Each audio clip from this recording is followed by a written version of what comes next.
Okay. ಚಾರು ಅಥವಾ Ramachari serial ನಿಮ್ಮ ಬದುಕಿಗೆ ಎಷ್ಟು ಏನೆಲ್ಲ ಕೊಡ್ತು ಮತ್ತು ಎಷ್ಟೆಲ್ಲ ಪಾಪ್ಯುಲಾರಿಟಿ ಸಿಕ್ಕಿದೆ?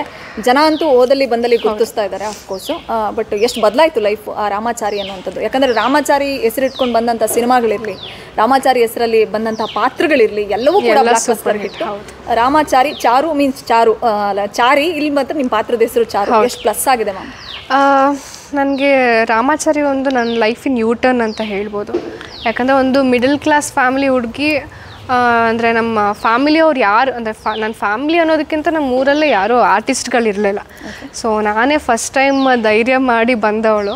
ಯಾಕಂದರೆ ನಾನು ಒಂದು ಆರ್ಥೋಡಾಕ್ಸ್ ಫ್ಯಾಮಿಲಿಲಿ ಇದ್ದವಳಾಗೋದ್ರಿಂದ ನನಗೆ ಪ್ರಾಬ್ಲಮ್ ಇತ್ತು ಈ ಥರ ಮಾಡರ್ನಾಗಿ ಎಂಟ್ರಿ ಕೊಡಬೇಕು ಇಂಡಸ್ಟ್ರೀಲಿ ಅಂತ. ಯಾಕಂದರೆ ಮಾಡಲಿಂಗ್ ಮಾಡ್ತಾಯಿದ್ದೆ ಹೌದು, ಬಟ್ ಅದು ಟಿ ವಿಲಿ ಬರ್ತಾ ಇರಲಿಲ್ಲ ಅಲ್ವಾ. ಇದು ಟಿ ವಿಲಿ ಎಲ್ಲರೂ ಗ್ಲಾಮರಾಗಿ ನೋಡ್ತಾ ಇದ್ದಾರೆ, ಮಾಡರ್ನ್ ಔಟ್ಫಿಟ್ಸ್ ಹಾಕ್ಕೊಳ್ತೀನಿ ಅಂದಾಗ ಸ್ವಲ್ಪ ನೆಗೆಟಿವ್ಸ್ ಬಂದಿತ್ತು.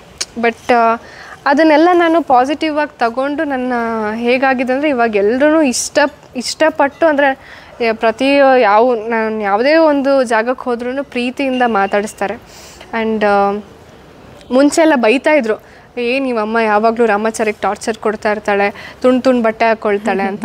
ಬಟ್ ಇವಾಗ ಪ್ರೀತಿಯಿಂದ ಮಾತಾಡ್ತಾರೆ. ನಮಗೆ ಮಗಳಿದ್ರೆ ನಿನ್ನ ಥರ ಇರಬೇಕು, ಸೊಸೆ ಇದ್ದರೆ ನಿನ್ನ ಥರ ಇರಬೇಕು, ಹೆಂಡತಿ ಇದ್ದರೆ ನಿಮ್ಮ ಥರ ಸಿಗಬೇಕು ಅನ್ನೋ ರೀತಿಲಿ ರೆಸ್ಪಾನ್ಸ್ ಇದೆ.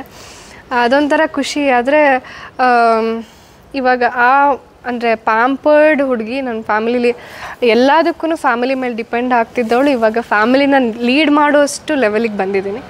ಸೊ ಖುಷಿ ಇದೆ. ಯಾಕಂದರೆ ತಂಗಿ ಸ್ಟಡೀಸಿಂದ ಹಿಡಿದು ಮನೆ ಜವಾಬ್ದಾರಿ ಎಲ್ಲ ನಾನೇ ತಗೊಂಡಿರೋದ್ರಿಂದ. ಹೌದು, ರಿಯಲ್ ಲೈಫ್.